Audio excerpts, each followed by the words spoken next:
Merci Laurette et Célia pour l'invitation. Eh ben, ça me fait plaisir d'être là. J'étais à votre place il y a longtemps maintenant. Et je vais vous parler aujourd'hui donc de mon métier, en quoi il consiste. Donc je suis ingénieur de recherche au CNRS. Je vais vous présenter ce que je fais quotidiennement, alors pas forcément quotidiennement, mais en tout cas dans mon activité régulière. Et je vais vous présenter également la science sur laquelle je travaille. Donc mon parcours, c'est un parcours on ne peut plus classique quand on arrive à être chercheur ou ingénieur de recherche au CNRS. J'ai commencé par une classe prépa, donc en 2000. J'ai redoublé, comme beaucoup de gens en classe prépa, un certain nombre de personnes en classe prépa. Je suis rentré à l'école de géologie en 2003 et puis en troisième année, j'ai fait l'option mine et en parallèle, j'ai fait, je crois, ce qui s'appelait à l'époque un master recherche qui était dans les murs du CRPG, donc le laboratoire de géochimie et de pétrologie qui est à côté. Suite à ça, en 2006, suite à des stages en fait à l'école que j'ai fait au CRPG, des stages de recherche en deuxième année et en troisième année, je suis rentré en thèse, toujours au CRPG, sous la direction de Marc Chaussidon et Guy Libourel, qui sont pour le premier directeur de recherche du CNRS et le second professeur. Et c'était une thèse qui portait sur, en partie, la recherche que je vais vous présenter derrière, qui est une recherche que je poursuis encore aujourd'hui. À la fin de ma thèse, en 2010, je suis allé à Orléans, à l'ISTO, qui est l'Institut des sciences de la Terre d'Orléans, pour aller faire un post-doctorat, cette fois-ci, qui a duré 4 ans, au cours duquel j'ai travaillé en pétrologie expérimentale sur la mise en place de systèmes hydrothermaux riches en hydrogène au niveau des dorsales océaniques lentes. Et en 2015, un poste a été ouvert au CRPG, un poste d'ingénieur de recherche sur lequel j'ai candidaté et j'ai eu la chance d'être choisi suite à ce concours. Et donc depuis 2015, je suis ingénieur de recherche CNRS au CRPG. Donc mon métier, en fait, comme son nom l'indique, ça appartient en fait à un corps de métier général qu'on appelle les PAR, qui sont les personnels attachés à la recherche, qui sont en fait le pendant technique et principalement technique ou ingénierie des chercheurs. C'est-à-dire qu'on va travailler dans les laboratoires de recherche en parallèle du travail des chercheurs et des enseignants-chercheurs. Donc une partie de mon métier consiste à être ingénieur sur une plateforme instrumentale qu'on appelle la plateforme LGSIMS, qui est une plateforme d'instruments qui s'appelle des sondes ioniques. Je vous en parlerai un petit peu après. Et en l'occurrence, je suis le lab manager, c'est-à-dire le responsable technique de cette plateforme. Je vous explique par la suite, je vous détaille un peu par la suite en quoi consiste cette partie-là. Le second volet de mon travail, en fait, c'est un travail de recherche, au même titre que ce que peuvent faire les chercheurs ou les enseignants-chercheurs. Et mon domaine d'application de la recherche, c'est la cosmochimie, la planétologie, c'est-à-dire, de façon très générale, étudier les processus qui ont conduit à la formation de notre système solaire, par le regard d'un géologue, d'un géochimiste. Donc, je travaille sur une plateforme où vous voyez illustré là-haut deux des instruments de cette plateforme, les deux principaux instruments de cette plateforme, que sont des sondes ioniques. Donc, les sondes ioniques, ça appartient à la famille générale des spectromètres de masse, et c'est en l'occurrence des spectromètres de masse qui permettent de faire de l'analyse en in situ à petite échelle sur des échantillons solides. Ça peut être des échantillons géologiques, comme des lames minces ou des sections épaisses ou des minéraux séparés, et ça peut être également des matériaux.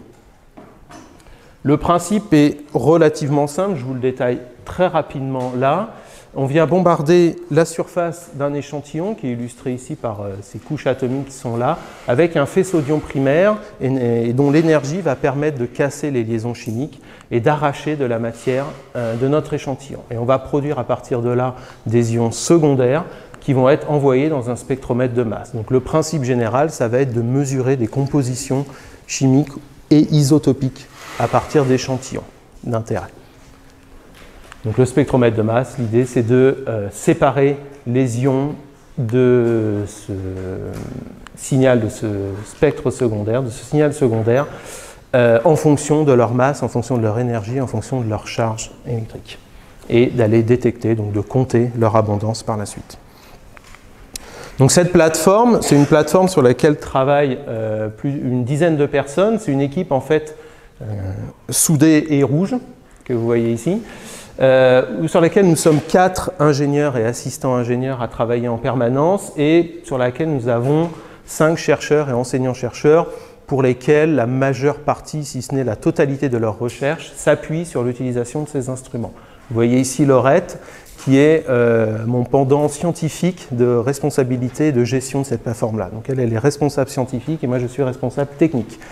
Donc c'est des instruments, c'est les 2 seuls qui existent en France et il n'y en a que quelques dizaines dans le monde. C'est des instruments qui sont au service de la communauté scientifique française et on est ce qu'on appelle un service national de l'INSU. L'INSU, c'est notre institut de rattachement au CNRS, c'est l'Institut national des sciences de l'univers. Ça veut dire que tout chercheur français qui a besoin d'utiliser ce type d'instrumentation-là pour sa recherche peut venir le faire sur la plateforme de Nancy, moyennant l'écriture d'un projet et un financement. Ce n'est pas gratuit. Donc, pour vous donner quelques chiffres, on a à peu près une trentaine de projets de recherche qui se font par an via le service national et autant qui sont des projets en interne du laboratoire CRPG. On a également des projets dits européens, donc qui proviennent de chercheurs de partout en Europe ou même dans le monde, et un certain nombre de contrats industriels, notamment avec les sociétés Orano maintenant et Total Energy. Et en moyenne, on a à peu près une trentaine de publications scientifiques par an qui font la part belle à des données acquises sur ces instruments-là. Et en termes de budget, si on exclut les investissements matériels, c'est un budget environ de 300 000 € annuels. Donc, en pratique, pour vous parler un peu de géologie, on va avoir 4 grands domaines de la géologie qui vont principalement utiliser cette plateforme-là. Ça va être d'abord la géodynamique et la géochronologie.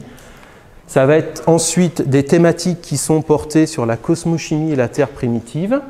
Également des projets plus tournés sur les paléo-environnements et les proxys géochimiques, donc pour aller rechercher des informations. Ça va, je pense que tu peux laisser, non? J'imagine.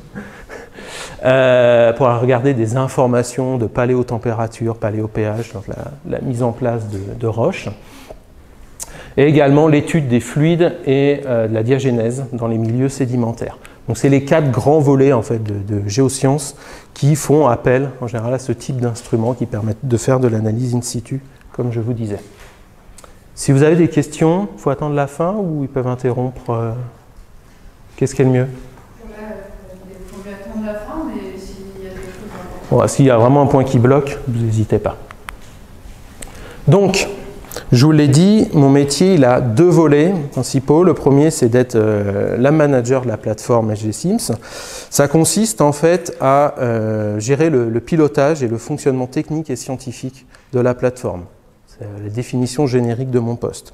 En pratique, ça veut dire encadrer l'équipe technique de la plateforme, bien qu'elle soit expérimentée et qu'elle s'encadre souvent bien toute seule, mais ça va être gérer le fonctionnement, l'utilisation des instruments, le fonctionnement du planning, le suivi des agents, de leurs objectifs, leurs tâches, leurs motivations. Ça va être aussi, d'un point de vue humain, ça va être encadrer les utilisateurs de la plateforme, c'est-à-dire que tous les chercheurs ou enseignants-chercheurs ou étudiants qui viennent utiliser cette plateforme doivent bénéficier d'un accompagnement technique et scientifique lors de leur utilisation de la plateforme, mais également lors de la préparation de leur session d'analyse. Et une fois que la session d'analyse est faite, c'est la validation scientifique des résultats qui sont obtenus. Et ça va consister aussi à former des utilisateurs à l'utilisation de ces instruments, notamment des utilisateurs récurrents tels que des nouveaux étudiants en thèse dont le projet de thèse utilise lourdement l'infrastructure. Sur un autre aspect, ça va être également un travail de développement permanent, quotidien presque, des performances de l'instrument. Donc ça va être la mise au point de nouveaux protocoles analytiques, par exemple. Ça va être également collaborer avec les chercheurs utilisateurs de la plateforme et également les services de recherche. Je crois qu'il manque une partie, ça va sauter. Bref, de recherche et développement du fabricant des instruments pour améliorer les possibilités de l'instrument. Finalement, et là c'est également au quotidien, ça va être aussi de piloter les interventions en cas de panne ou de maintenance sur les instruments. Donc pour faire ça, en fait, pour gérer tout ça, on est une équipe de 4 ingénieurs en permanence à travailler sur cette plateforme-là pour que les instruments soient fonctionnels le plus possible, dans des conditions de fonctionnement optimales en termes de performance, avec le moins de coupures possible. Il faut savoir que, je vous ai montré quelques chiffres, on passe une 60aine de projets par an sur les 2 instruments. Si on a des instruments qui tombent en panne régulièrement, on ne va pas pouvoir accommoder toutes ces demandes. Et le taux de remplissage de la plateforme, il est quasiment de 100% sur une année, et avec un agenda, un planning qui est plein au moins 3 mois à l'avance, sans arrêt. Et finalement, le dernier volet, c'est la gestion financière de la plateforme, c'est-à-dire gérer l'argent qui rentre et l'argent qui sort pour être à un équilibre financier, le plus possible à l'équilibre financier à la fin d'un exercice. La deuxième partie de mon travail, c'est un travail donc plus de chercheur cette fois-ci. Alors là, vous allez retrouver beaucoup d'activités, on va dire de volets de travaux qui sont propres à tous les chercheurs. Celui qui est en haut à gauche, en fait, c'est souvent le plus sympa et c'est celui qu'on aimerait faire le plus longtemps. Je l'ai mis en rouge, c'est-à-dire c'est faire ce qu'on imagine être le travail de chercheur, c'est-à-dire des expériences de laboratoire, préparer des mesures, des échantillons et interpréter des résultats. Alors en pratique, je pense que ça, pour la plupart des chercheurs, si ça occupe 1/10 du temps, c'est déjà bien. Beaucoup en fait du travail de chercheur consiste à rechercher des financements d'une part pour pouvoir faire notre travail de recherche, donc ça va être rédiger des projets, suivre des appels d'offres par exemple, ça prend du temps. Ça va être partager ses connaissances, donc ça va être rédiger des articles scientifiques, participer à des congrès, vulgariser la science, alors ça c'est un volet tout à fait vertueux et important du travail de chercheur, le travail de transmission des savoirs. Ça va être également de former par le travail de la recherche, donc ça va être donner des enseignements par exemple en cours, encadrer des stages, des stagiaires de licence, de master, également encadrer des étudiants en thèse et encadrer également des postdocs ou collaborer avec des postdoctorants. Tout ça, c'est les volets vraiment les plus fondamentaux du travail de chercheur. En ce qui me concerne, j'arrive à faire tout ça sur une partie de mon temps. Si vous voulez, à titre de comparatif, j'ai un temps que je peux dédier à ma recherche qui est compris entre 40 et 50%. Donc c'est sans doute un petit peu plus que ce que peut avoir un maître de conférence ou quelque chose comme ça. Donc je suis relativement satisfait de ça. Ce n'est pas le cas de tous les ingénieurs de recherche. Si vous avez des questions là-dessus, après on pourra en discuter plus en détail. Mon poste me permet ça, l'environnement dans lequel je travaille me permet cette activité de recherche. Je dirais que pour beaucoup d'ingénieurs de recherche, c'est une partie accessoire, ce travail de chercheur, et là, beaucoup de mes collègues ne sont pas en mesure de pouvoir le faire, car la partie gestion d'instruments, gestion de plateformes, de visiteurs, d'utilisateurs, prend une part très importante, plus importante de leur métier. Et le dernier petit volet, c'est le travail, en fait, c'est participer à la vie institutionnelle, donc du labo, des tutelles, des réseaux, représenter la plateforme, son travail, nos résultats auprès des tutelles, auprès des différents réseaux, également des tâches administratives et l'évaluation, la review d'articles ou de projets. Pendant quelques diapos, je ne sais pas, une vingtaine peut-être, je vais vous parler de mon activité de recherche qui est, je vous l'ai dit au départ, la cosmochimie, planétologie, et en particulier, je travaille depuis ma thèse maintenant, et je continue à le faire maintenant, sur la chronologie de formation des premiers solides du système solaire. Sous-jacent à ce titre-là, en fait, la grande question scientifique derrière très large et à laquelle je ne vais pas vous répondre aujourd'hui en détail, c'est comment et en combien de temps on est passé de ça, donc de ce qu'on appelle un disque d'accrétion qui a été produit par l'effondrement d'un nuage moléculaire. Donc ce disque d'accrétion, c'est un disque de matière au centre duquel on a une proto-étoile et autour on a en rotation un disque de poussière qui a très haute température au départ. Donc la question c'est comment on est passé de ça à ça et en combien de temps on est arrivé à ce stade-là. Le principal problème en fait qu'on a avec cette question scientifique-là, c'est que les conditions de départ, ce de quoi on est parti exactement en termes de taille, de composition, de paramètres thermodynamiques, température, pression, peu importe, on ne le connaît pas précisément. Et les processus sont irréversibles, c'est-à-dire qu'il n'est pas question de retourner en arrière. Contrairement à beaucoup de géologie qui portent sur des échantillons terrestres, quand on travaille en cosmochimie, on a des grandes lacunes sur le contexte de formation d'un échantillon. D'accord ? C'est des choses qui sont manquantes. Donc, quand on s'intéresse à ce genre de questions, la cosmochimie de façon générale, on peut avoir le regard d'une communauté scientifique qui est celle des astrophysiciens, dont le métier va être notamment d'aller regarder ce qui se passe dans les systèmes plus lointains ou dans le milieu interstellaire, à l'aide par exemple de radiotélescopes, à partir desquels on est capable de prendre des images extraordinaires telles que celui-ci. Il s'agit d'un disque, une image d'un disque protoplanétaire avec une proto-étoile à l'intérieur et où on voit une structuration en anneaux de ce disque-là. C'est des informations très, très importantes pour cette communauté-là et pour l'ensemble de la communauté de planétologie et cosmochimie en général. Via cette approche-là, en fait, on a été capable jusqu'à maintenant, et ça progresse très vite. C'est un chiffre, un nombre qui provient que j'avais noté l'an dernier, il a peut-être doublé maintenant.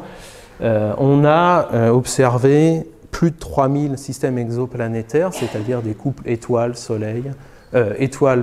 planètes, au singulier, au pluriel. Et dans ces 3000, il n'y en a aucun, pour le moment, qui ressemble, au point de vue de la structure, au nôtre. Alors, est-ce que c'est parce que le nôtre est particulièrement unique ou qu'on a un biais d'observation qui fait qu'on n'est pas capable de voir comme le nôtre? Toujours est-il que ce que l'on observe sur ces systèmes exoplanétaires lointains, on peut se poser la question de savoir dans quelle mesure c'est transposable à notre système. Donc, dans quelle mesure on peut étendre les observations que l'on fait de ces systèmes-là à notre système planétaire. L'autre aspect, l'autre volet, en fait, c'est celui que je pratique, c'est la science faite par les cosmochimistes et les planétologues. Là, vous voyez deux cosmochimistes, deux géologues qui sont très contents d'avoir trouvé une météorite dans le désert. Et ici, vous voyez un géochimiste dans son habitat naturel, c'est-à-dire en laboratoire, en train de faire des manips. Ce qui est fondamental pour nous et pour exercer cette science, c'est d'avoir des échantillons et des observations de notre système solaire. Et si on regroupe toutes ces communautés-là ensemble, on est capable d'aller construire des modèles de formation des systèmes planétaires, c'est-à-dire d'émettre des hypothèses. Pour tester la robustesse de ces modèles et de ces hypothèses, il faut des échantillons et il faut des manips en laboratoire. Donc, comment on obtient ces échantillons? Les sources en fait, de ces échantillons-là, ça va être d'une part des observations terrestres, spatiales, vers des différents corps du système solaire. Ça peut être également des missions d'exploration, d'investigation spatiale des corps, soit par observation en orbite, soit avec des atterrisseurs qui vont être en mesure d'aller faire des échantillonnages et des mesures au sol. Ça peut être des missions spatiales d'échantillonnage. On commence à savoir en faire, on commence à avoir des retours d'échantillons de missions spatiales. Alors, on l'a fait de façon, je ne vais pas dire artisanale, mais humaine pour des échantillons lunaires. Et maintenant, avec des rovers, des robots, on est capable d'aller échantillonner des corps plus lointains, des corps plus petits, par exemple. Donc ça, c'est un peu un résumé de ce que j'ai dit juste avant. On est allé échantillonner des roches qui proviennent de la ceinture d'astéroïdes. Ce sont des échantillons notamment des missions Hayabusa 1 et 2, des missions de la JAXA, donc l'agence spatiale japonaise. Il y a une mission en cours américaine de la NASA qui s'appelle OSIRIS-REx qui va rentrer fin 2023 avec ces échantillons. Par le passé, on a effectivement échantillonné des roches lunaires au cours des missions, diverses missions Apollo. On a échantillonné indirectement la photosphère solaire via la mission Genesis, et on a également des échantillons de comètes via la mission Stardust. Et après, la source principale de matériaux sur lequel on travaille quand on est cosmochimiste, ce sont les météorites, c'est-à-dire l'ensemble des objets d'origine extraterrestre qui ont impacté la surface de notre planète. En tout cas, les objets qu'on est capable de retrouver et d'échantillonner. La taille, en fait, des météorites, ça varie du micromètre jusqu'à des dizaines, voire des centaines de kilomètres pour les plus grosses d'entre elles. Et on en retrouve, alors il en tombe tout le temps, sans arrêt. C'est des tonnes et des tonnes de roches extraterrestres qui tombent sur Terre tous les ans. La plupart, ce sont des objets de taille micrométrique, ce qu'on appelle des micrométéorites. C'est quelques chutes historiques de météorites qui ont été observées par le passé et qui sont représentées dans des toiles ou dans des représentations historiques. Des fois, ça tombe sur des voitures, on n'a pas de chance. Et la plupart des météorites, en fait, que l'on va récupérer, c'est ce qu'on va appeler des trouvailles, c'est-à-dire des objets que l'on va aller chercher dans des endroits qui sont propices à cette recherche-là.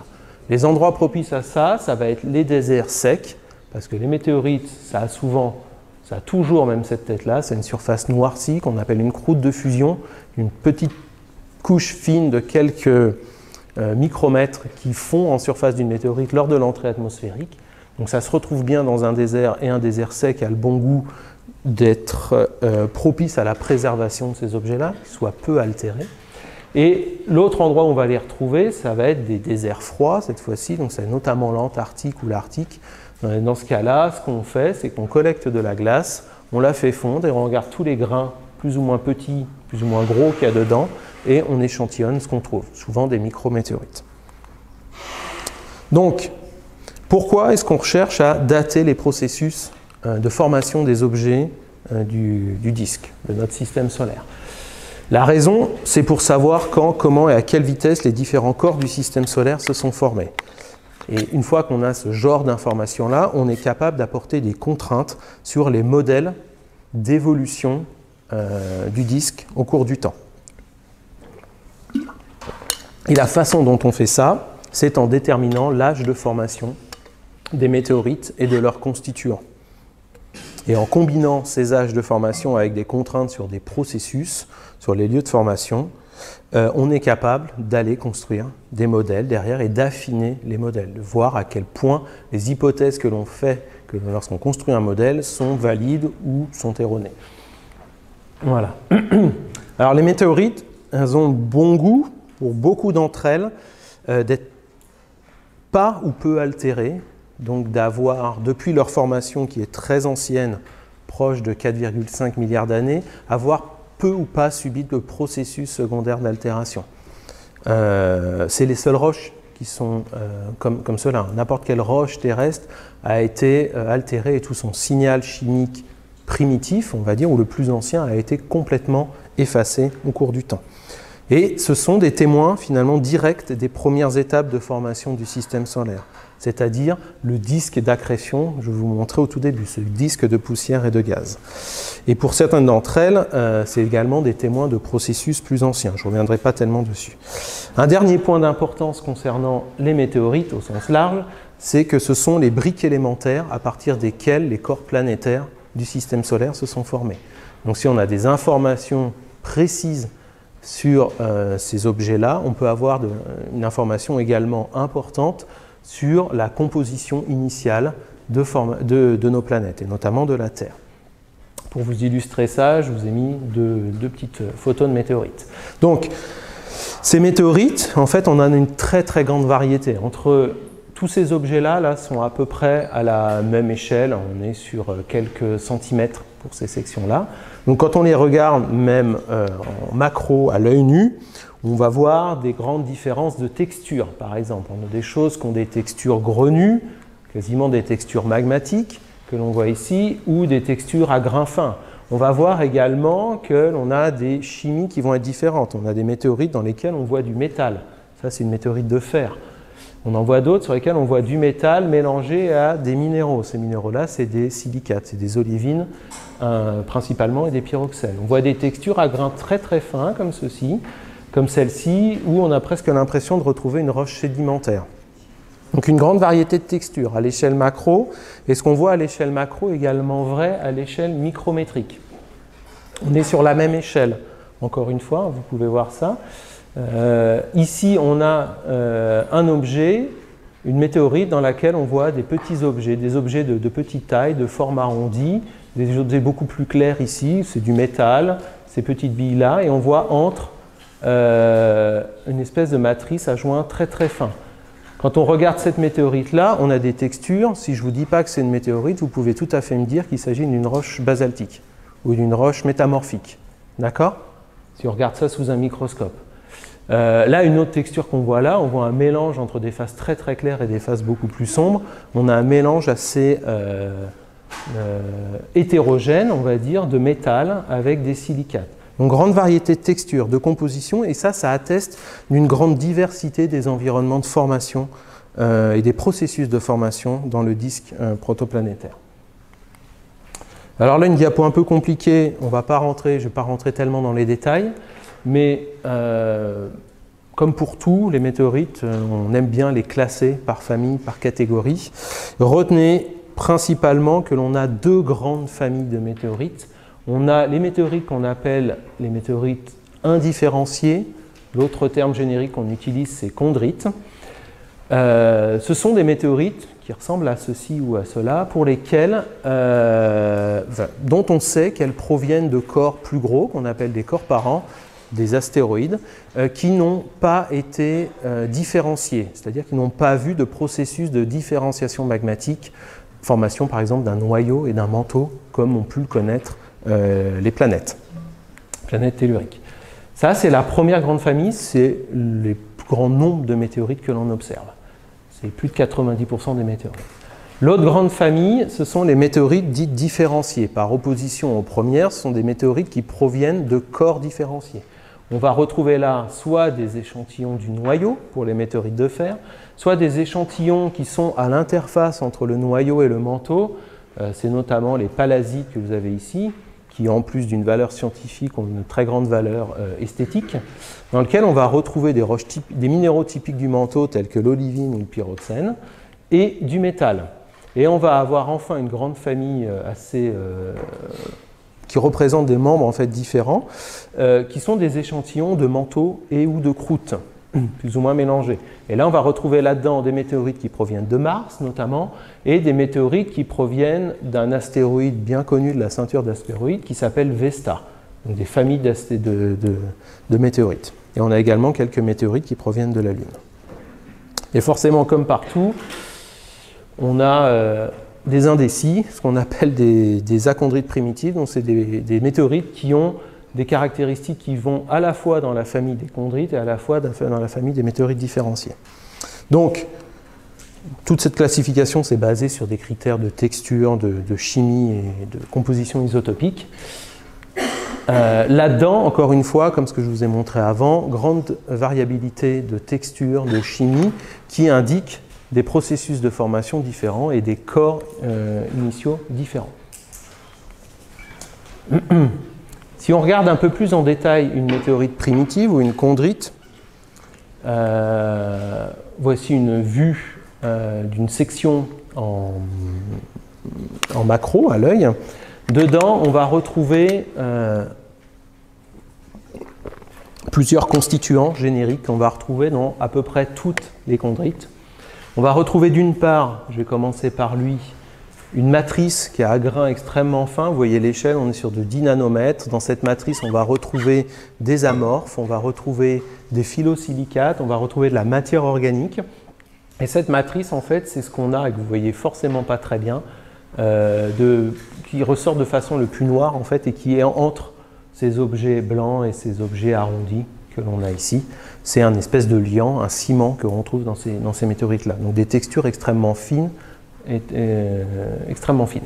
Et on va retrouver deux autres composants majoritaires dans ces météorites primitives. Ces amas blancs que vous voyez là, qu'on appelle des inclusions réfractaires riches en calcium et aluminium.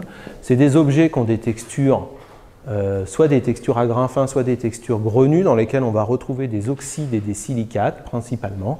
C'est des textures de haute température. On sait que ces trois objets-là se sont formés à haute température. Dans la même veine que celui-ci, on retrouve un objet qu'on appelle les AOA, donc c'est des agrégats d'olivine amogoïdale. C'est des textures à grains fins également, si vous regardez l'échelle.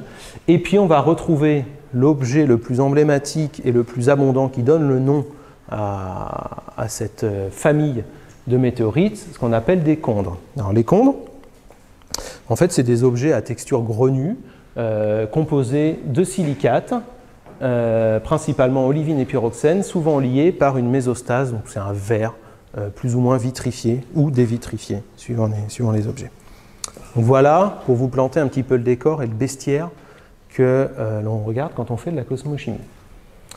Pour faire de la datation, je vais vous faire une ou deux diapos un peu pas trop techniques, mais pour vous planter le décor de comment on fait de la datation isotopique. On va utiliser, vous l'avez sûrement vu en cours, assurément vu en cours, peut-être pas encore, j'en sais rien, des systèmes, ce qu'on appelle des systèmes isotopiques radioactifs. Donc on va utiliser des radioactivités à courte période ou des radioactivités à longue période. La différence entre les deux familles, ça va être la vitesse de décroissance radioactive de l'élément radioactif pair. Donc dans les isotopes à longue période, ça va être par exemple l'uranium-238 et l'uranium-235, dont les isotopes fils sont les isotopes 206 et 208 du plomb, pas la peine de retenir ça. Retenez juste que ce sont des éléments qui ont des demi-vies très longues, à peu près 4,5 milliards d'années pour l'uranium-238 et 700 millions d'années pour l'uranium-235.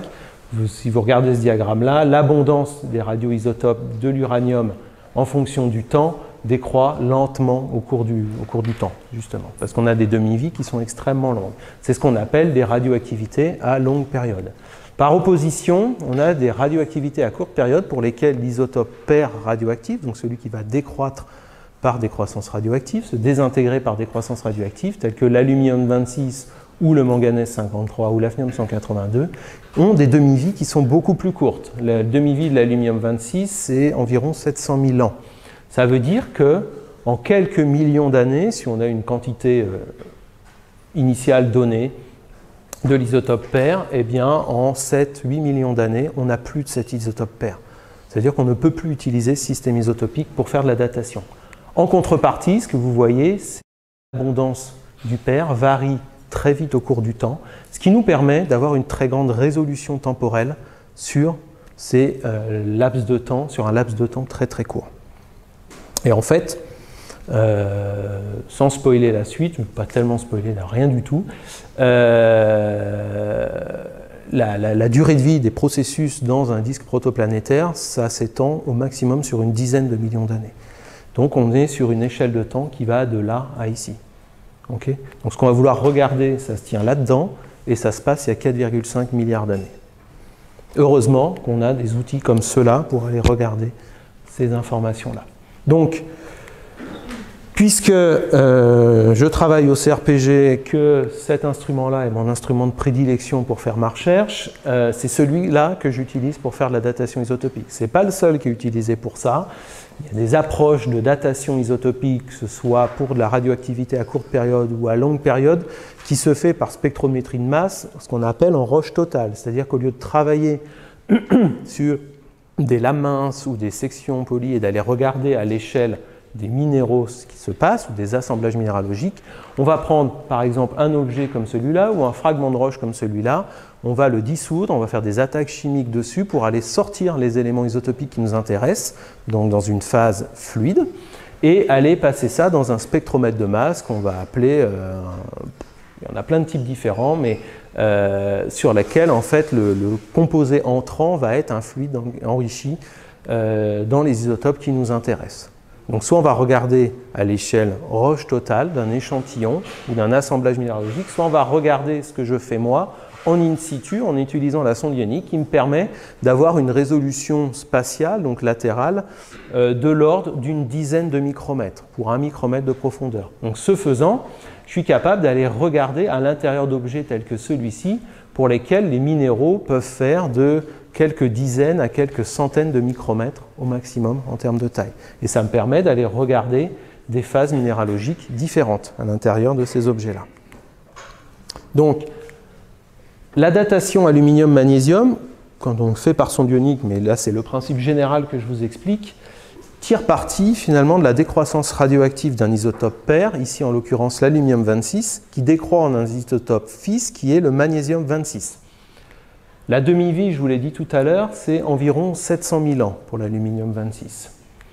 Et quand on fait de la datation, quel que soit le système, en fait ce qu'on va faire, c'est un bilan de masse quand on fait une mesure. C'est-à-dire qu'on va vouloir regarder la variation de l'abondance de l'isotope fer en fonction de la variation de l'abondance de l'isotope fils au cours du temps. Dit autrement, on va s'intéresser à l'excès de magnésium 26 que l'on dit radiogénique, c'est-à-dire celui qui a été produit par la décroissance de l'aluminium 26. La particularité des radioactivités à courte période, c'est que actuellement, on n'a plus d'aluminium 26, donc on ne peut pas mesurer l'abondance actuelle de l'isotope pair, contrairement à ce qu'on peut faire avec les systèmes uranium-plomb par exemple. Si je pars de ce bilan de masse et que dedans, je modifie légèrement mon équation en faisant apparaître en fait un terme qui est l'abondance d'un isotope stable du magnésium, c'est-à-dire un isotope qui n'est pas produit en partie, complètement ou en partie par décroissance radioactive, on obtient cette équation-là, aussi, qui est de toute façon une nécessité quand on fait de la géochimie. C'est-à-dire quand on fait de la géochimie, on ne regarde pas des abondances d'isotopes, on regarde des variations de rapport isotopique, tout le temps. La raison, c'est que ça nous permet de nous affranchir de variations instrumentales lors d'une mesure. Et cette équation-là, c'est ce qu'on appelle l'équation isochrone, comme son nom l'indique, nous donne des informations sur des objets ou sur des minéraux ou des assemblages minéralogiques qui ont le même âge.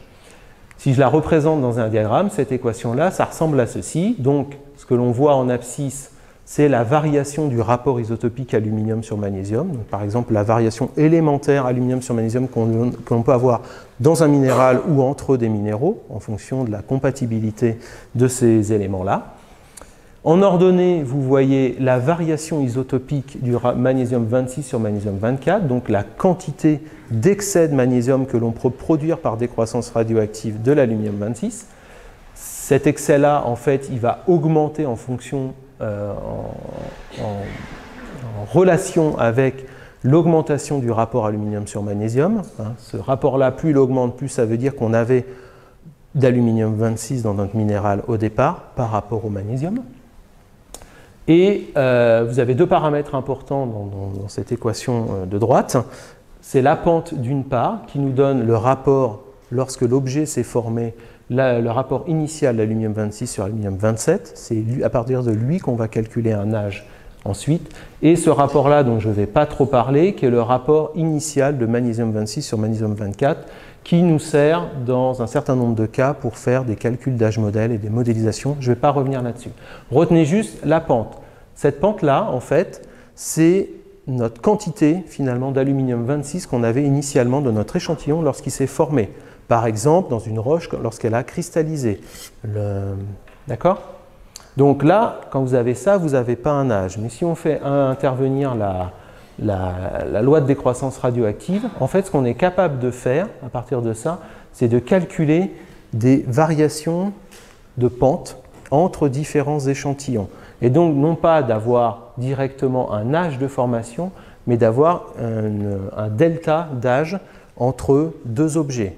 Donc, quand on fait de la datation relative, quand on regarde des radioactivités à courte période, on fait de la datation relative. On regarde des différences d'âge entre différents objets. On n'a pas un âge absolu. La contrepartie, je vous l'ai dit tout à l'heure, c'est qu'on a une très grande précision sur ces âges relatifs. Donc maintenant, je vais vous présenter trois objets emblématiques des météorites du système solaire, les datations, les travaux de datation qui sont faits dessus et ce que ça nous dit sur les processus de formation des objets dans le disque il y a 4,5 milliards d'années. Le premier d'entre eux, c'est les inclusions réfractaires riches en calcium et aluminium. Donc derrière ce nom, cet acronyme de CAI, se cachent des objets dont on sait, dont on est convaincu maintenant, qu'ils se sont formés à très haute température, donc à des températures comprises entre 1600 et 2000 Kelvin, par condensation à partir du gaz de la nébuleuse. Donc le disque contenait un gaz, et ce gaz, en refroidissant, a condensé des minéraux. Et ces minéraux, ça va être des oxydes principalement, tels que le corindon ou l'ibonite, des spinels également. Et c'est exactement ces minéraux-là, de petite taille, que l'on retrouve dans les inclusions riches en calcium et aluminium. Donc, quand on prédit ce qui va condenser en premier et dans quelle quantité à partir d'un gaz de composition solaire en refroidissant, on retrouve une minéralogie que l'on a dans ces objets-là. Donc, on sait qu'ils se sont formés comme ça. Et on suppute à partir de là que ce sont les premiers objets qui se sont formés dans le système solaire. Pour s'en assurer, il faut les dater, il faut leur donner un âge. Donc, on a daté ces inclusions réfractaires riches en calcium et aluminium de deux façons différentes. D'une part, avec de la datation absolue, en utilisant les systèmes uranium-plomb et ce qu'on appelle les âges plomb-plomb, qui combinent les deux systèmes isotopiques de l'uranium, 238-235. Et on a daté ces objets-là à environ 4 milliards 567 millions d'années. Okay. Par extension, c'est le plus vieil âge qu'on ait trouvé dans des objets du système solaire, et on considère que c'est l'âge de début de formation de notre système solaire. Ce sont les plus vieux objets qu'on ait datés du système solaire. C'est pour ça que j'ai appelé ça l'initiale du système solaire. Et puis, en parallèle de ces datations-là, sur le même type d'objet ou sur même les mêmes objets, on peut faire de la datation aluminium relative, aluminium-magnésium, comme je vous ai expliqué juste avant. Donc là, vous retrouvez le diagramme isochrone. Dedans, vous avez des points d'analyse, et la pente de ce diagramme me donne un initial aluminium 26 sur aluminium 27 qui vaut environ 5,2 x 10 exposant moins 5. Ce n'est pas celle que vous avez là, c'est celle que vous avez ici, mais le principe reste le même. Donc, en regardant des petites variations de pente là-dedans, dans ce type de diagramme, on est capable d'aller adresser des petits processus, des petites perturbations qu'ont subi ces CAI au cours du temps, lors de leur formation. On est capable de savoir, on est capable par exemple de dire que la condensation de ces CAI, c'est quelque chose, à partir du gaz, qui a duré environ 20 à 30 000 ans, pas plus longtemps que ça. 20 à 30 000 ans, il y a 4,5 milliards d'années. D'accord ? Maintenant, si on regarde les objets les plus abondants des chondrites, que sont les chondres, alors ces objets-là, si je vous les représente là, en fait, de façon générale, ce sont des sphérules silicatées qui ont des textures ignées, donc des textures de haute température, de cristallisation magmatique. Vous avez des grandes différences de texture, de façon générale. Vous avez des textures avec des grains automorphes à l'intérieur, tels que vous voyez là. Ici, c'est des grains d'olivine. Vous avez des textures radiées ou fibro-radiées, qui sont des textures de refroidissement rapide, de grands déséquilibres chimiques. Et vous avez également des variations de composition chimique, avec notamment des objets tels que ceux-là, qui sont très très riches en aluminium par exemple. De façon générale, retenez que ce sont des objets très abondants, ça veut dire qu'ils ont des mécanismes de formation efficaces dans le disque. On retrouve jusqu'à 80% des chondrites, de la masse d'une chondrite, c'est des chondres. Leurs mécanismes de formation sont très largement dépadus, je ne vais pas rentrer dans les détails, mais il y a des chercheurs qui pensent qu'on a formé ces objets-là par impact entre des planètes, des embryons de planètes, ce genre de choses-là, et d'autres qui pensent que ce sont des objets qui se sont formés à haute température directement dans la poussière et le gaz du disque. C'est quelque chose qui n'est pas tranché. Ce qui est certain, c'est qu'ils se sont formés avant l'accrétion et avant la formation de leurs corps parents, donc des chondrites, de façon très ancienne. Donc, de la même manière que ce que je vous ai montré sur les CAI, si on date ces objets-là en utilisant la sonde ionique par exemple, donc vous avez des points d'analyse qui sont les petites formes ovales que vous voyez ici, ou là par exemple, là à titre informatif, la taille de l'ovale, ça doit faire une quinzaine, vingtaine de micromètres.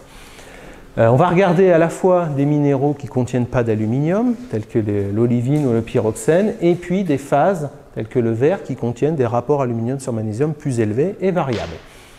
Et ça va nous donner donc, des isochrones dont les pentes vont nous donner des initiaux qu'on ne voit pas très bien ici, mais ici par exemple c'est, ça va être, même moi j'arrive pas à lire, 8,9 fois 10 exposant moins 6 à comparer à l'initiale du système solaire qui est à 5,2 fois 10 exposant moins 5. Donc on peut avoir un delta de temps, une variation temporelle en fait entre les CAI et les condes. Et quand on regarde ce qui a été fait dans la littérature au cours de la dernière décennie, si on mesure les âges de dizaines d'objets de différentes familles de chondrites par exemple, eh bien on va retrouver des distributions qui vont ressembler à ceci. Vous avez ici le temps écoulé depuis la formation des CAI, donc mon temps 0 à 4, 5, 6, 7 milliards d'années, 4,567 milliards d'années. Et vous avez ici la distribution, donc l'abondance en fait finalement d'âge que l'on retrouve dans les condes. Et à premier ordre, on peut se rendre compte que la plupart des condes se sont formés à partir de 1,5 million d'années après les CAI et ont pu se former sur plusieurs millions d'années. À mettre par exemple en opposition avec le fait que les CAI se sont formés sur 20 ou 30 000 ans par exemple. On voit aussi qu'il y a l'air d'avoir un trou d'objets, en fait, d'âge de formation d'objets, d'environ 1 million à 1,5 million d'années entre les CAI et les condes. Donc on peut se poser la question de savoir si on a formé des condes à ce moment-là, mais qu'on ne les a pas préservés, qu'on ne les a pas échantillonnés. Après tout, notre échantillonnage, il est forcément parcellaire parce qu'il provient des météorites qui veulent bien nous tomber sur la tête et qui veulent bien ne pas tomber au milieu de l'océan et qui veulent bien être récupérées. Enfin, c'est pas qu'elles le veulent, mais qu'on arrive à récupérer. Ou est-ce qu'on n'en a pas formé parce qu'on n'avait pas les conditions propices à la formation de ces objets-là à ce moment-là?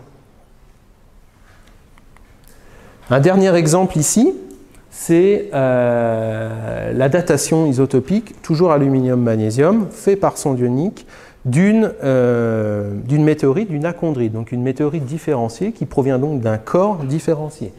Il s'agit en l'occurrence d'une météorite qui s'appelle Herschel 002 et c'est un fragment de croûte de composition andésitique qui provient d'un corps différencié et sa composition est andésitique. Dedans, on va retrouver des xénocrystes de pyroxène, d'orthopyroxène, de clinopyroxène, également des cristaux de plagioclase, d'albite en l'occurrence à l'intérieur. Et quand on date cet objet-là, on trouve un isochrone qui vaut 5, 7, 10 moins 8, et ça nous donne un âge d'environ 2,2 millions d'années après l'âge de formation des CAI.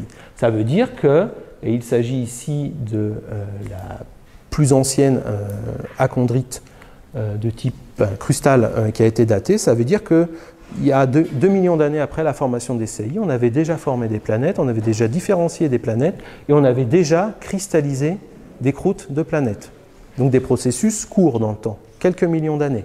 Hein. On estime que le corps parent, donc le planétésimal, le corps, l'embryon planétaire à partir duquel on a formé cette croûte, faisait entre 50 et 100 km de diamètre. Déjà. Ça, vous voyez qu'on met du temps. On met du temps et on met du temps sur des mécanismes quand on fait ça. On sait qu'il faut être capable de trouver des modèles, des mécanismes qui sont susceptibles, à partir de poussière et de gaz, de former des corps de plusieurs dizaines à centaines de kilomètres en quelques millions d'années ou centaines de milliers d'années. Hein. Puisque si on a un âge à 2 millions d'années ici pour la cristallisation de cette croûte, ça veut dire que l'accrétion du corps est bien antérieure à ça. En l'occurrence, elle est au moins antérieure d'1 million d'années. OK ? Donc ça, c'est des contraintes pour des modèles. Et si maintenant je vous présente assez succinctement une synthèse de ce qu'on connaît actuellement des âges de formation des différents objets du système solaire, on retrouve nos deux catégories de météorites, les chondrites et les météorites différenciées, nos CAI qui sont le temps zéro, qui sont les premiers objets qu'on a formés. On sait qu'on a formé des condes pendant plusieurs millions d'années et peut-être à partir de 1 million d'années après les CAI. Reste à savoir si là, c'est vraiment un trou où on n'a pas de mécanisme de formation possible ou est-ce que on n'a pas échantillonné ces objets-là. Vous pouvez aussi remarquer que tous les systèmes isotopiques ne sont pas tout à fait d'accord entre eux. C'est une grande question scientifique. On échantillonne des choses en âge plomb-plomb qu'on n'échantillonne pas avec d'autres systèmes comme l'aluminium, magnésium ou l'hafnium-tungstène. On peut se poser la question aussi de pourquoi on fait ça. On sait aussi que les corps parents de ces objets-là, je Je vous ai dit, les cônes se sont formés, sont antérieurs en chondrites, se sont formés à partir de 2 millions d'années. Et puis, si on regarde les météorites différenciées, ça, ce sont des découvertes assez récentes et qui vont un peu à l'encontre de l'idée générale qu'on peut avoir, qui serait qu'on part de poussière et de gaz, on forme des petits objets d'abord tels que des CAI ou des chondres, et puis on va les assembler, les accréter entre eux pour pouvoir former des corps plus gros. Donc on pourrait penser que l'on a une chronologie assez linéaire, assez proportionnée à la taille des corps de départ. En fait, ce qu'on se rend compte, c'est que certains nombres de météorites différenciées, et ça se voit notamment sur les météorites de fer et également sur les achondrites tels que Herschel, je vous ai présenté, ont des âges de formation, d'accrétion des corps parents qui sont antérieurs à l'âge de formation des cônes que l'on voit. Ce que ça veut dire, ça, si on a des météorites de fer dont on sait qu'elles sont datées, qu'elles sont cristallisées à 1 million d'années après les CAI, ça veut dire que le corps parent, l'objet de départ, lui, s'est accrété dans les premières centaines de millions d'années. C'est-à-dire que très très vite, très efficacement, on doit être capable de passer de poussière micrométrique à des corps qui font plusieurs dizaines, centaines de kilomètres de diamètre. Ça, en termes de dynamique du disque, de processus dans le disque, ça a des contraintes très très fortes sur les modèles, comment on passe de corps comme ça. Est-ce qu'on arrive à être efficace en faisant grossir les corps petit à petit par impact et par collage, pas sticking, mais accrétion de corps et qui prennent des tailles de plus en plus gros, ou alors est-ce qu'on est capable par exemple de faire des amas de poussière qui vont s'effondrer sur eux-mêmes et former directement à partir d'objets micrométriques des objets qui vont faire plusieurs mètres, dizaines de mètres, voire centaines de mètres. D'accord ? C'est des choses sur lesquelles la communauté travaille actuellement de façon assez intense, ces choses-là. Et ce n'est pas tranché. Mais vous voyez ici ce que la chronologie peut apporter comme contrainte. Si on n'avait pas été en mesure de dire qu'on formait des objets différenciés très tôt dans le système solaire, on aurait une contrainte beaucoup moins forte sur les mécanismes et on pourrait moins faire de tri dans les modèles. Voilà. Et finalement, je vais finir sur ça. Ces informations de chronologie ne se suffisent pas en elles-mêmes. On est obligé, quand on fait de la géochimie, de la cosmochimie, ça vaut pour du terrestre ou de l'extraterrestre, de coupler les marqueurs entre eux, de coupler les informations entre elles. En l'occurrence, et ça c'est une révolution qui a une dizaine d'années maintenant et qui est très dynamique dans la communauté actuellement, sur la base d'études, alors ce sont des anomalies de composition isotopique du titane, du chrome, de l'oxygène, du molybdène, du ruthénium, de plein d'objets, on se rend compte que toutes nos météorites, différenciées, chondrites, indifférenciées, se classent actuellement dans deux grandes familles dont les compositions isotopiques ne se rejoignent pas, ne se croisent pas. On va retrouver indifféremment dans les deux familles des objets différenciés, des objets indifférenciés. Ça, ce que ça nous dit, c'est qu'on a c'est la dichotomie entre une famille qu'on appelle CC et une famille qu'on appelle NC. Je vous épargne la définition de ça. Ce que ça nous dit, c'est que le disque, au cours de sa formation, très tôt dans son histoire, a été scindé en deux réservoirs.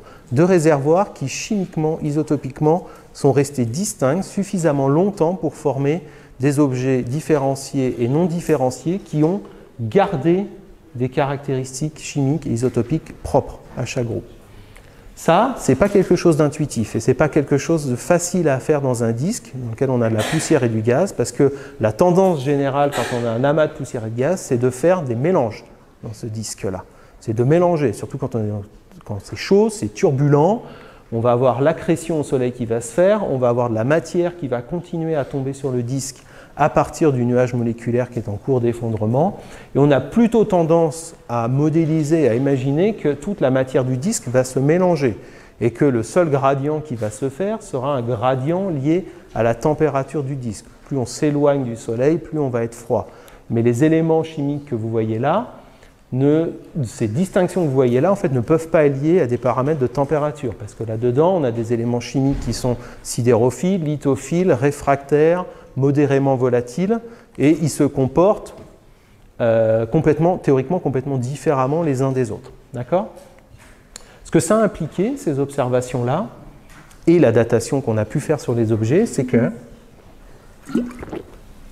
très tôt, avant même 1 million d'années d'évolution du disque, a été mis en place une barrière physique ou dynamique dans le disque. Une barrière qui a permis de laisser évoluer de façon distincte nos deux réservoirs pendant plusieurs millions d'années. Le modèle le plus en vogue actuellement, c'est d'expliquer cette distinction entre deux réservoirs par la formation, l'accrétion très précoce du noyau de l'embryon de Jupiter. C'est-à-dire un objet, un corps, pas à la position actuelle de Jupiter, mais peu importe, qui ferait environ 20 masses terrestres. D'accord? Et ça, en moins d'1 million d'années. Encore une fois, en termes de mécanisme d'accrétion et de formation des corps, ça a des contraintes très très fortes. Et ça, c'est des informations qui proviennent à la fois de la datation. On sait qu'il a fallu que cette barrière apparaisse très très tôt. Et on sait que l'on a deux réservoirs actuellement distincts dans le disque qui ont été mis en place. Donc des contraintes sur les mécanismes d'accrétion et de différenciation des embryons planétaires. Et les travaux qu'il y a actuellement, en fait, sont des travaux assez pointus et assez, encore une fois, débattus sur les possibles transferts de matière de part et d'autre de ces corps-là. On a des indices qui nous disent qu'on a des corps de ce réservoir-là externe, lointain, au-delà de Jupiter, qui ont été, au cours de l'histoire, au cours de l'évolution du disque, transférés dans la partie interne. On ne sait pas actuellement quand, comment, ni combien exactement. Donc voilà. C'était un petit survol rapide de la science dans laquelle j'évolue et je travaille. Et maintenant, je vais finir, je reviens sur mon parcours et je vais finir sur ce qui vous intéresse peut-être, comment j'en suis arrivé à ça et qu'est-ce qui m'a conduit à faire ce métier-là. Donc ça, c'est un bref rappel. La prépa, ça a été un grand moment de plaisir. Comme vous tous, j'imagine, tous ceux qui sont passés par là. Moi, moyennant quoi, ça a été très intéressant. D'abord, c'est la prépa qui m'a donné le goût de la géologie. Parce que je suis tombé sur un prof qui était plus géologue que biologiste, et donc il a su me faire plus accrocher à ça. Ça m'a principalement appris les limites, c'est-à-dire chargé de travail et à travailler dans l'urgence, donc on est toujours en retard, ce qui ressemble un petit peu à ce qu'on est maintenant. Voilà. Et puis j'imagine vous aussi, enfin comme tout le monde. Un petit peu d'aisance à l'oral, on faisait quand même beaucoup de présentations, l'école, ce genre de choses-là. Et puis un background scientifique assez large et relativement solide. Mon passage à Géol, de façon ironique, ça m'a apporté des connaissances géologiques larges, générales, évidemment, beaucoup de travail sur l'oral, sur les présentations, ça c'était vraiment très très positif, et le travail de groupe sur des projets. En négatif, ça m'a indirectement renforcé dans l'idée que je ne voulais pas travailler en industrie. C'est-à-dire que mes stages industriels et beaucoup de disciplines très appliquées industrie ne m'ont pas forcément plu. Et dans mon cas de figure, je pense que c'est beaucoup lié au type d'enseignants et d'enseignement auxquels on avait affaire, donc c'est relativement fortuit. Je vais arriver à la fin, en fait, je vais vous dire que mon parcours, il est assez fortuit, il est le fruit du hasard. C'est-à-dire que je suis rentré en prépa par hasard. Enfin, par hasard, j'avais des bonnes notes, c'est pas ça, mais je savais pas ce que je voulais faire en terminale et je suis allé en prépa bio parce qu'un copain allait en prépa bio et que ça m'avait l'air sympa. Je suis venu à Géol parce que j'ai eu un prof de géologie en prépa qui était sympa et puis que j'ai réussi les concours. Bon, voilà. Si j'avais réussi d'autres concours, je serais peut-être allé faire de l'agro à Montpellier. J'en sais rien. Et finalement, c'est les profs, et notamment de géochimie et de géochimie, mais géodynamique, pas géochimie que j'ai rencontré ici, et les stages que j'ai faits en laboratoire qui m'ont donné envie de faire une thèse, qui m'ont offert l'opportunité de faire cette thèse-là. Je suis arrivé en thèse, j'étais toujours nul en anglais.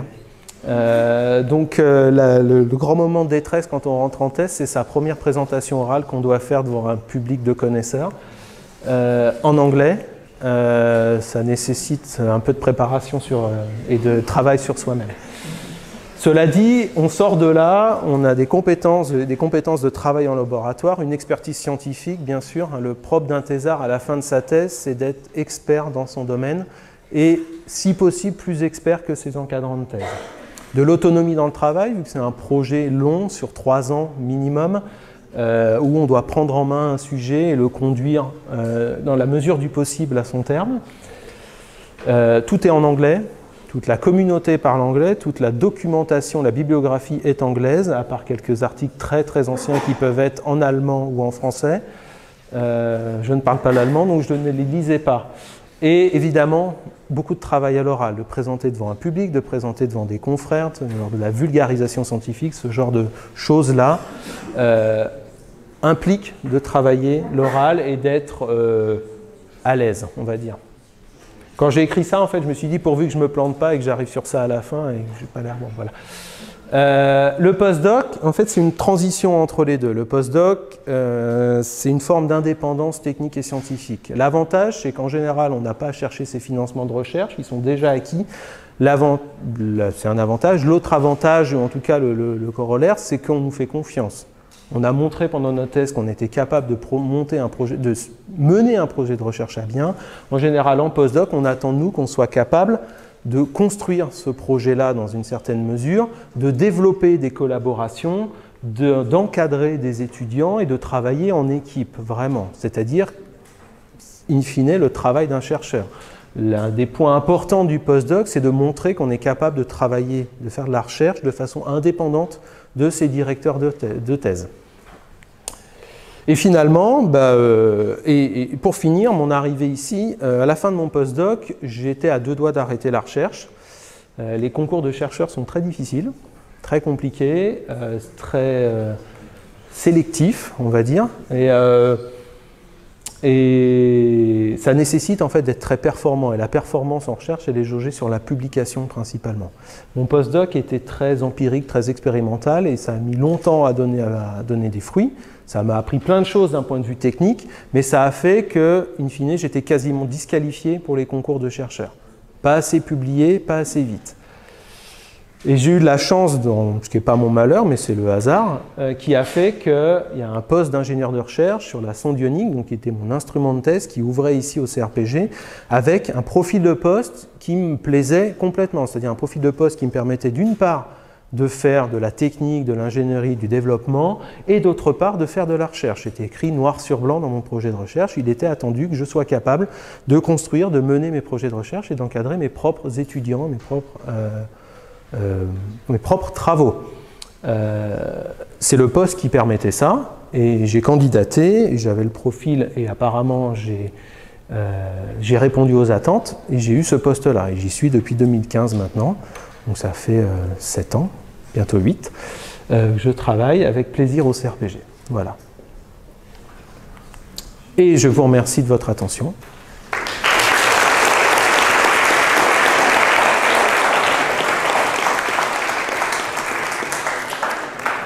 Et je répondrai volontiers à toutes vos questions, si vous en avez.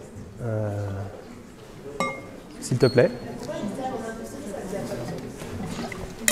Encore une fois, je pense que c'est une question de contexte. Comment ça s'est passé par rapport au cours que je faisais à ce moment-là. En fait, si je vous fais un tout petit peu d'historique, quand on était à l'école, je ne veux pas baver sur l'école de géologie, j'ai eu des super cours ici et beaucoup de bon temps ici, mais quand j'étais à l'école, vouloir partir en cursus recherche était très mal vu et c'était pas du tout encouragé.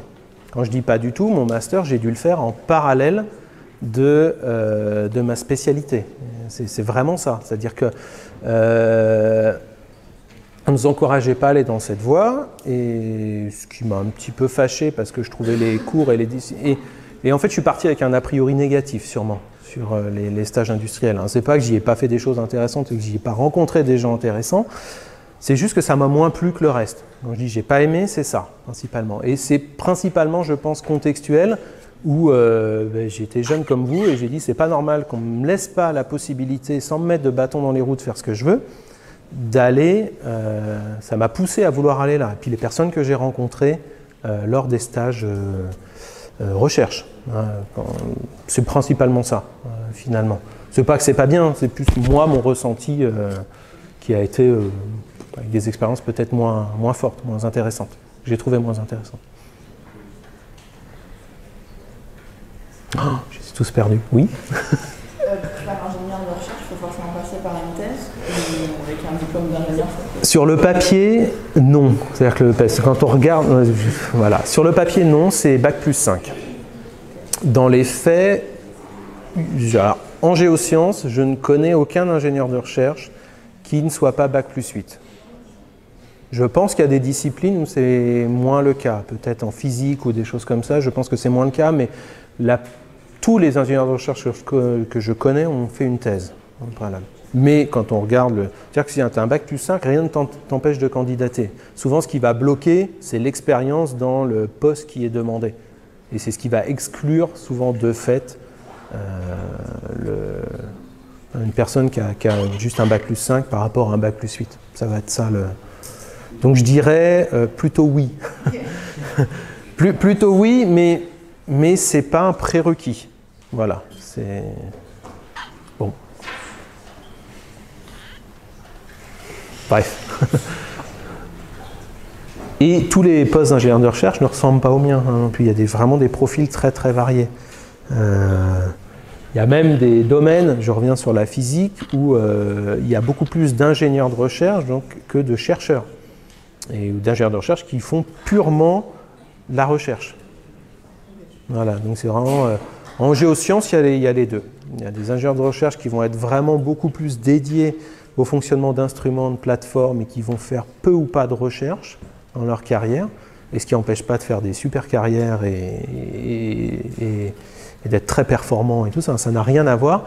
Et d'autres, ça pourra être plus équilibré parce que le contexte le permet. Le contexte qui le permet, par exemple, c'est d'être en équipe. Je ne suis pas tout seul à gérer ces instruments, on est 4 ingénieurs de recherche à être attachés au fonctionnement, ingénieurs à être attachés au fonctionnement de ces instruments. Ça aide, ça me permet de dégager du temps, typiquement. C'est ça le... Oui ? Vous avez parlé de Jupiter qui avait séparé le type d'attrition en deux parties. Oui. Et ça sous-entendrait qu'il y a des corps moléculaires qui sont formés avant d'autres, qu'il y a des chronologies et des idées un peu de chronologie. Dans les différentes planètes ? Oui. Alors pas vraiment, on n'a pas d'idée de chronologie de formation des planètes. Ce qu'on sait, c'est qu'il a fallu probablement former des corps assez gros, relativement gros. Alors quand je dis assez relativement gros, ça peut être de quelques centaines à quelques milliers de kilomètres de diamètre, vite. Ça ne nous dit pas... et d'abord, ça dépend de ce qu'on considère comme étant le corps définitif. Si on prend la Terre, la proto-Terre s'est formée sûrement... sous la Terre s'est formée dans les premiers millions d'années ou dizaines de millions d'années. Sa taille actuelle, c'est plus tardif. D'accord ? Ça ne nous dit pas la chronologie des planètes et en fait aucune planète actuellement ne peut nous renseigner sur son âge directement d'accrétion à cause des processus plus tardifs donc de réhomogénéisation, de fusion, cristallisation, de tectonique, ce genre de choses-là. On n'a pas d'informations plus anciennes.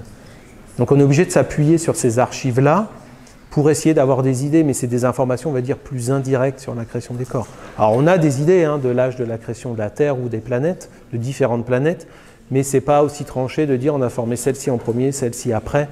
La réponse, c'est qu'elles sont formées toutes plus ou moins en même temps, si tu veux. C'est pas tranché. Ce qu'on sait par contre, c'est qu'il a fallu former des corps de plusieurs kilomètres, dizaines de kilomètres, très très vite, très très tôt et de façon très efficace. Ce proto-Jupiter, c'est 1 million d'années, au plus tard, sans doute avant ça. Et on estime que pour que ça fasse vraiment barrière, c'est au moins 20 masses terrestres. Donc c'est déjà un corps gros. Alors sans doute pas peu constitué de roches, plus de gaz ou de choses comme ça, ou de glace, mais quand même assez massif, assez volumineux en taille pour pouvoir faire ce rôle-là, pour avoir ce rôle de barrière.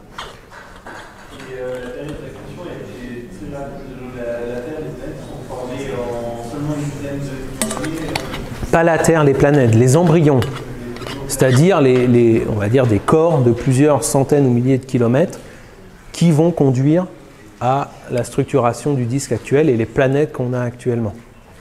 Il y a des impacts plus tardifs. On sait par exemple que la Lune a été formée par un impact tardif.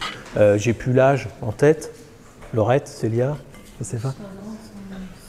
50, 100 millions d'années après la formation des saillies. Et c'est des impacts géants. Cette fois-ci, c'est un impact entre deux corps. Donc, c'est l'embryon de la Terre qui avait, je ne sais pas, peut-être 2/3 ou 3/4 de la taille actuelle de la Terre, 3/4 sans doute, et un corps qui avait la taille de Mars. Ok? Donc c'est des collisions catastrophiques. Ça, c'est assez tardif. On sait que c'est ce qui s'est produit pour la Lune. Il y en a eu d'autres avant, et il y en a eu d'autres sans doute après pour d'autres corps. On ne sait pas. On sait par exemple que Mercure, de par sa structuration, la taille de son noyau et la taille de sa croûte, il lui manque vraisemblablement une partie de sa croûte, donc qui a été érodée donc par des impacts probablement, ce genre de choses-là. On ne sait pas quand. On ne sait pas quand.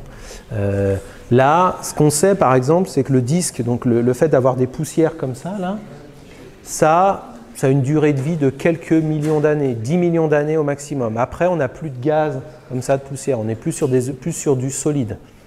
Ok? Donc on va avoir encore des poussières, on va avoir des solides de plus en plus gros, mais on n'a plus de gaz à ce moment-là. Donc on n'a plus de condensation possible, on a des processus, des dynamiques dans le disque de déplacement du gaz avec la poussière qui vont être complètement différentes une fois qu'on a enlevé tout le gaz. Ok? Ça veut dire que le Soleil se serait formé avant les protoplanètes? Alors le Soleil il s'est formé au tout début. Ça au milieu là c'est ce qu'on appelle une proto-étoile. La façon dont on caractérise en fait les différents stades d'une étoile, ça va être à quel moment il va rentrer sur sa séquence principale. Une proto-étoile, elle est avant sa séquence principale, ça veut dire qu'on n'en est pas encore à un stade où la réaction nucléaire, de fusion nucléaire de l'hydrogène est complètement mise en place. On parle d'une proto-étoile à ce stade-là. Lui se forme tout départ. Hein. L'effondrement, en fait, le principal effondrement et la quantité principale de matière, c'est une migration vers le cœur, vers le centre. Le Soleil, c'est plus de 99% de la masse du système solaire. Donc quasiment toute la matière va au Soleil. Ce qui reste dans le disque autour, c'est la matière résiduelle, qui n'a pas encore eu le temps de s'accréter ou qui ne va pas au final s'accréter au Soleil, ce qui permet de former les planètes. Donc la proto-étoile, ça démarre très très vite. Je n'ai pas les chiffres en tête, mais c'est quelque chose de très rapide au départ, sa mise en place. Et ça a des impacts, parce que c'est la mise en place avant la séquence principale, il y a des processus très énergétiques. Ce que vous voyez là, ici, ce sont des streamings, des jets. En fait, ça éjecte de la matière, des plasmas à partir de l'étoile qui peuvent ioniser la matière du disque, qui peuvent repousser le gaz, qui peuvent aller implanter des éléments chimiques isotopiques dans la matière, dans le gaz ou dans la poussière. Voilà, donc il y a un certain nombre de mécanismes qui sont liés au fonctionnement même, à la mise en place de l'étoile. Mais ça dure quelques dizaines de milliers ou centaines de milliers d'années avant la séquence principale, qui est celle qu'on a actuellement. Oui? Avant toute chose, je tiens à vous remercier pour votre présentation. Merci. Vous féliciter aussi pour votre brillant parcours, axé sur la recherche et un parcours inspirant pour des choses qui aimeraient se lancer dans le domaine de la recherche. J'ai 3 préoccupations. La première, c'est comment faire pour reconnaître un météorite d'une roche de l'époque terrestre, dans la mesure où les roches lunaires et les roches de l'époque terrestre ont des similitudes du point de vue de la texture, de la minéralogie et de la chimie. D'accord, je réponds à cette question-là d'abord. La première chose, c'est que toutes les météorites ont une croûte d'impact, une croûte de fusion, pardon. Donc c'est cette couche noire en surface d'une météorite qui est la fusion du corps lors de l'entrée atmosphérique. Donc ça, c'est une information visuelle. Ensuite, si on regarde dans le détail une météorite, certaines d'entre elles ont vraiment des textures qui vont ressembler, comme 2 gouttes d'eau, à des textures grenues qu'on va retrouver sur des roches terrestres. Des basaltes, ça peut être des granites, voilà. Mais quand on va regarder plus en détail leur chimie, et notamment leur composition isotopique, et plus notamment la composition isotopique de l'oxygène, on va se rendre compte que c'est des compositions isotopiques qui sont incompatibles, qui ne correspondent pas à les compositions isotopiques qu'on retrouve dans les roches terrestres, ce qui vont les classer de facto directement dans les roches extraterrestres. La raison, c'est qu'elles proviennent de corps qui au départ n'avaient pas la même composition chimique que la Terre et qu'elles ont gardé ces signatures-là légèrement différentes. C'est par exemple, voilà ce que je vous montrais dans ce diagramme-là. Dans ce diagramme-là, si je vous montre lui, la Terre ou la Lune, leur composition, c'est là. Okay, composition en chrome 54 et capital 17O, c'est une. Alors, dans le diagramme isotopique de l'oxygène, c'est une déviation par rapport à la composition terrestre. Donc, c'est un écart à la composition terrestre et c'est en pour 1000. Vous voyez que tous les corps que vous voyez là, tous les points que vous voyez ici, ne sont pas sur la composition terrestre. Et ça nous dit que ce sont des corps extraterrestres. Parce que toutes les roches terrestres vont tomber ici. Toutes, sans exception, vont tomber sur ce point vert. Ou lunaire. Elles ne vont pas tomber à côté. D'accord? Donc ça, c'est la façon que l'on a, d'une part, de savoir qu'on a affaire à des météorites, et d'autre part, c'est ce qui nous permet de les classer en différentes familles. Bon, il y a des textures, ça laisse aucun doute. Hein. Une texture de chondrite, ça se retrouve nulle part sur Terre. Donc on sait que c'est plus les achondrites qui posent des questions, éventuellement. C'est-à-dire des roches qui vont être des morceaux de croûte ou de manteau. Celles-ci peuvent poser des questions, des fois. D'ailleurs, on peut se tromper. Il y a des mallettes de test, si vous voulez, au labo. Laurette pourra vous montrer ça. Il y a moyen de se tromper très facilement. D'ailleurs, pour la petite histoire, on a régulièrement, et c'est le cas en Lorraine, des gens qui nous apportent ou qui nous appellent en nous disant « j'ai trouvé une météorite ». Bon, c'est un morceau de minerai de fer, souvent. Parce qu'on est dans une région qui avait une activité industrielle assez tournée, assez forte dans la sidérurgie et dans la mine. Et on a plein de gens qui nous ramènent de bonne foi hein, des météorites, parfois de famille, hein, qui se transmettent de génération en génération. Ils disent, regardez, j'ai trouvé une météorite. Bon, ils sont un peu déçus quand on leur dit que c'est un morceau de ferraille du jardin ou un résidu de haut fourneau. Mais c'est pas grave. Mais ça peut ressembler parce qu'il y aura une croûte noire. Si on la casse en deux, on va avoir du métal à l'intérieur, on va avoir des choses comme ça. A priori, on pourrait se dire que c'en est. Bon, en pratique, c'en est souvent pas. Mais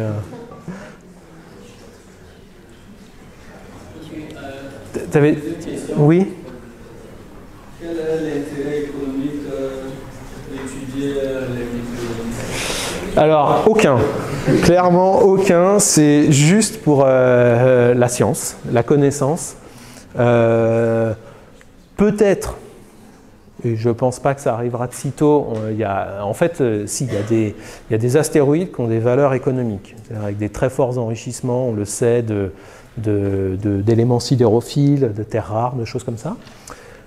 Mais ce n'est pas rentable économiquement, parce qu'il faudrait être capable de les ramener. Pour le moment, on est capable de ramener quelques grammes d'un échantillon d'un astéroïde avec des robots.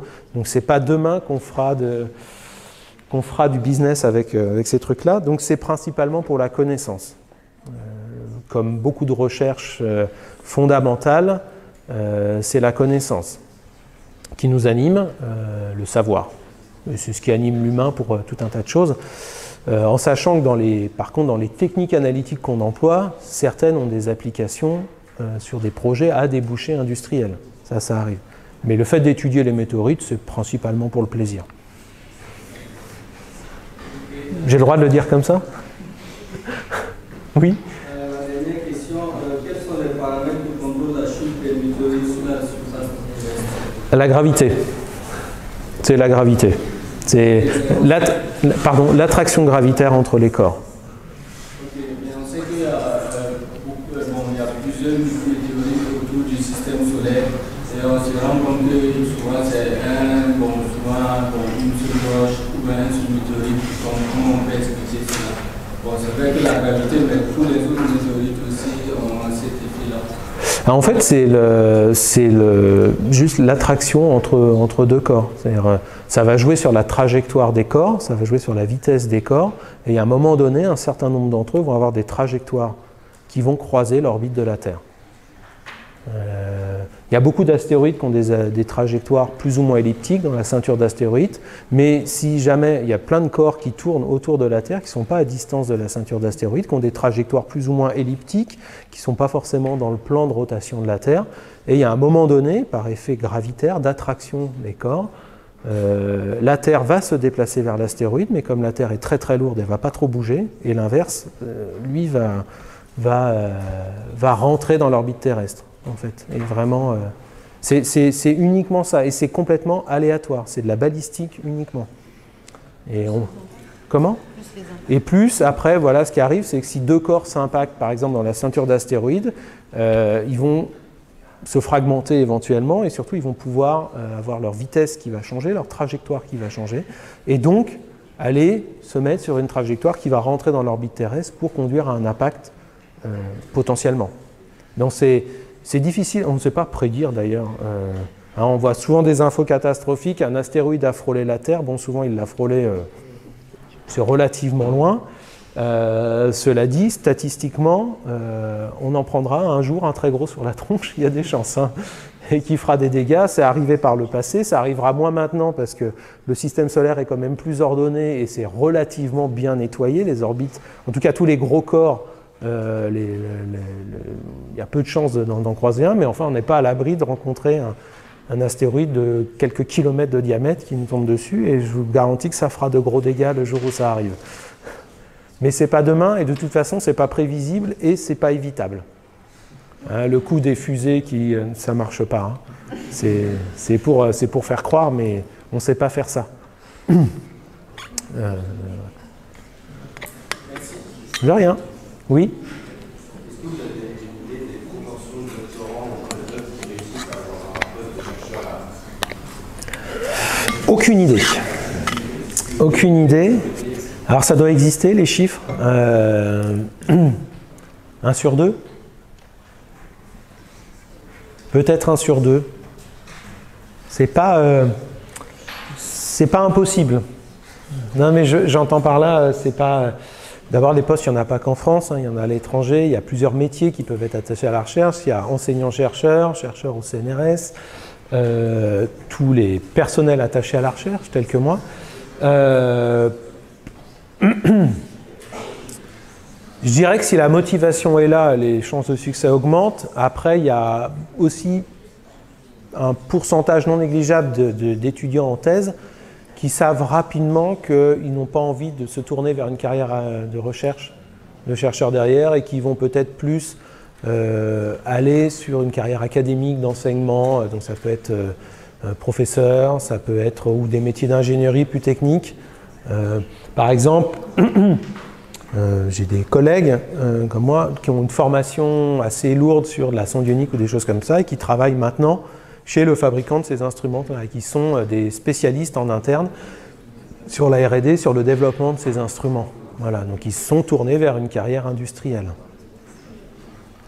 Je dirais, mais je pense que je dis des bêtises, mais je dirais peut-être 50% qui ont un débouché direct dans la recherche. Ouais, quelque chose comme ça. Il y a aussi des thèses beaucoup plus appliquées qui offrent des couloirs et on va dire des débouchés vers l'industrie beaucoup plus directs. CRPG, on est beaucoup plus un laboratoire qui fait de la recherche fondamentale. Si vous allez regarder les sujets de thèse qui ont cours au laboratoire Géoressources, par exemple, vous allez pour la plupart avoir des sujets de thèse qui ont des applications beaucoup plus fortes sur la ressource, que ce soit les ressources minérales, les ressources en eau, sur ce genre de choses-là. Donc, une applicabilité, on va dire, beaucoup plus forte des thèses. Et donc, je pense pas mal de thésards de géoressources, on trouve des débouchés très naturels dans l'industrie derrière. Et concrètement, pendant les années postdoc, vous faites quoi je ne sais pas trop compris ce que c'était donné les projets, etc. Alors, les postdocs, en fait, c'est un statut contractuel, un peu bâtard, qui se situe entre la thèse, c'est-à-dire entre un moment où on a dit on vous donne un doctorat, donc on estime que vous êtes compétent pour être chercheur, et entre ce moment-là et celui où effectivement on acquiert un poste de recherche ou quelque chose comme ça. La finalité un peu il me semble que la plus grande finalité du postdoc, c'est de montrer qu'on est capable d'indépendance, et notamment d'indépendance vis-à-vis de ses directeurs de recherche, des directeurs de thèse. D'accord ? Un postdoc, ça peut être, souvent, il y a un financement pour un projet, et la plupart des postdocs, en tout cas le mien et la plupart que je connaisse, c'est il y a ce projet-là à mener, et il y a un financement, et tu peux mener, si tu le souhaites, tes propres projets. C'est-à-dire que si tu as des idées que tu veux développer, tester un projet que tu veux monter, ou même des demandes de financement que tu veux faire, tu as le droit de le faire en postdoc. À partir du moment où tu as un doctorat, tu peux demander des financements. Donc, à même, et c'est même, je pense, tout à fait recommandé, de montrer cette indépendance vis-à-vis de ce que tu faisais en thèse. C'est-à-dire que la thèse, ça va te donner une indépendance technique, scientifique, sur le travail de laboratoire, mais ton sujet, il est cadré. Ton sujet, il est défini par tes encadrants de thèse, et c'est le rôle des encadrants de thèse d'aiguiller un étudiant en thèse. C'est-à-dire de remettre dans les bons rails, de réorienter le sujet si l'idée de départ ne marchait pas trop ou n'est pas aussi porteuse que ce qu'on pouvait estimer, ce genre de choses-là. Ce n'est pas tant le travail du thésard. On peut avoir des thésards qui font montre d'indépendance, c'est-à-dire qui proposent une idée, quelque chose à tester, mais ce n'est pas le plus courant et ce n'est pas ce qui est attendu fondamentalement. Donc la grande différence se situe là. C'est que finalement, quand on sort de thèse et quand on a un doctorat, on n'est pas tout à fait certain qu'on soit capable de construire soi-même ses propres projets. Parce que c'est un travail différent. C'est un travail différent que de travailler sur un sujet avec des objectifs précis, que de se dire « Ok, je connais ça, je connais ceci, ça, c'est des questions pour lesquelles on n'a pas les réponses, comment je peux essayer d'y répondre ? Par quelle approche, par quelle méthode, en étudiant quoi, en travaillant avec qui va m'apporter les compétences complémentaires de celles qui vont me manquer, par exemple, où est-ce que je vais trouver tel ou tel outil. Ça, c'est quelque chose qu'on attend de quelqu'un qui va être en post-doctorat et qu'on attend d'un chercheur ensuite. C'est principalement là, je dirais, la différence. Oui ? Moi, j'ai une question. T'as une question ? Oui. Comment je m'appelle ? Pourquoi tu as donc un postdoc à l'ISO à Orléans? Oui. Et tu n'as pas eu envie d'aller faire un postdoc à l'étranger ou pas? Qu'est-ce qui a fait que tu as ce qui a fait que j'étais à l'ISO, le projet qui était sympa, qui me semblait sympa sur le papier. Et très prosaïquement, j'avais deux possibilités de postdoc à l'étranger suite à ma thèse. Un qui était à Chicago et l'autre qui était à Hawaï. Ça fait rêver, je sais. Mais les deux, pour vous la faire franchement, je suis arrivé à la fin de ma thèse. La cosmochimie, je ne voulais plus en entendre parler. J'en avais jusque-là. Et ces deux projets-là, en fait, étaient des projets très proches, très dans la continuité de mon doctorat. Et pour ma part, j'avais envie de faire un peu autre chose. J'avais pas envie de... Donc ça, c'est la première raison. Et la deuxième raison, c'est une raison de couple. Ma conjointe travaillait en France à ce moment-là et elle partait régulièrement en expat. Et c'était plus facile pour moi d'être en France que d'être aux États-Unis ou ailleurs. C'est pas par non-envie d'aller ailleurs, c'était plus par opportunité de projet et par raison personnelle. Ça répond à ta question ? Et tu le savais déjà en plus. C'est vraiment pour animer. Hein. Non, je pense que c'est intéressant. Ouais. Oui ? Juste les connaissances techniques par rapport à l'utilisation des sons ioniques, c'était surtout appris pendant les stages avec stage ? L'utilisation technique ? Non, c'est principalement pendant ma thèse. Ouais. En fait, il y a deux niveaux d'utilisation d'un instrument comme ça. C'est être capable de le gérer de A à Z, de régler ses analyses et d'être un utilisateur sur un instrument réglé. C'est deux choses complètement différentes. Pendant un stage de master, on apprend à utiliser l'instrument. Une fois qu'il est réglé, on n'apprend pas à le régler, on n'apprend pas tout ce genre de choses-là. C'est deux choses complètement... et de complexité comme ça. Donc c'est vraiment quelque chose que j'ai appris en thèse, ça. Ouais.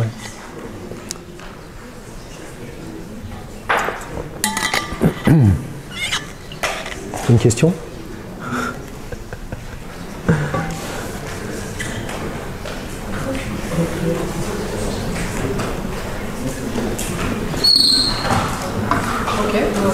Je vous remercie beaucoup. Alors, Merci.